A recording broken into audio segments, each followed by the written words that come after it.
Suppose, hypothetical question, I must announce that before that. Suppose you were made the Prime Minister of this country for 1 month, how will you change things?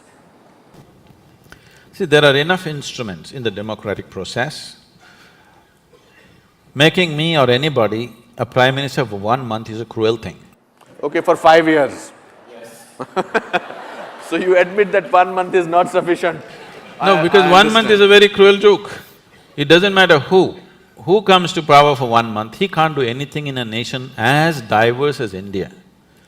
To get this nation moving, you need to understand this. You cannot move this nation with policy, with rules. You can only move this nation when anything that you want to achieve in this country, you make it a movement. If you do not make it a movement, if people do not emotionally connect to that, no rules, no policy is going to work in this country. It is only people who have been implanted from somewhere, who have not grown up with Indian people, who do not understand this. They think if you make a rule, everything is going to work. This is not Switzerland. If you announce on the notice board, everybody will follow. Here you have to make a movement out of it. You have to make people connect emotionally to what needs to be achieved. If you are not able to do that, nothing is ever going to happen. So, whoever becomes the Prime Minister, I don't want to imagine myself there. Okay. What do you think should be done? It can be very easily done. There are examples of states which are going leaps and bounds ahead. If you saw Bihar just 10 years ago, it was just… I've driven through Bihar just wanting to see what Bihar is. It just looked like Afghanistan, large parts of it. Correct. Today things are happening. Absolutely. Wonderful things are happening. Just one man. Things are happening in Gujarat, just one man. Absolutely. So can't we produce 25 men or women like that in this country for every state? Are we so impotent that we cannot produce 25 human beings with some integrity who will do something straight for this nation? And today you don't have to do much.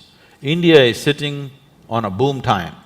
You just have to manage a few things and let it happen, that's all. You just have to see that economic process do not go out of control, you just have to manage that, you don't have to do anything. It's boom time, the whole world is looking towards you. The only two economies everybody is banking on is right now China and India. India is better equipped because it's a democracy, because all the numbers are scrutinized, but what is in China cannot be scrutinized, so many people are very suspicious and fearful because it's supported by the government. India has a proper corporate structure, India has a reliable stock market which is a reading, Indian market is open, you can study what you want, you know where you're putting your money. So definitely India would be a natural destination for every investor in the world. Only thing is they're afraid of our…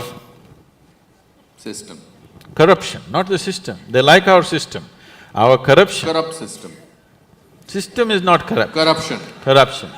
The reason it's the people who are manning it. You are making me say things that you want me to say. No, the people who are manning it. People who are manning it are the problem. But how do we find them? You mentioned 2 states, you mentioned Gujarat and you mentioned Bihar. And strangely, they are not the states which we have in the center. So how do we… are we politically corrupt, politically completely bankrupt? How do we do that? It is only because common people are not participating in the democratic process. Yes. Participating in the democratic process does not just mean once in 5 years you cast your vote. Most people don't even do that. But I'm saying even if you do that, that is not enough. Democracy is an active sport, it's not a spectator sport. You can't sit back and say, let somebody do democracy. Democracy means you are the boss, you can't sleep on it. You have to be active to everything around you. If you do not bring that consciousness in people, that awareness and activism in people, it'll not work. At the same time, for everything you protest, for everything you call a bandh, for everything, it's our culture. People have understood the technology of how to stop the nation, bandh, hartal. But how to run the nation, it's a different technology. I'm saying, at least once a month, in your street, in your region, whatever is the sticking points in your area, in your street, just make a list of that, get a few people together, whoever the councillor, the MLA, call him for a meeting, talk to him what needs to happen. Casting vote once in 5 years is not good enough because you employ somebody and you don't see that he works. That is not… doesn't make sense, isn't it?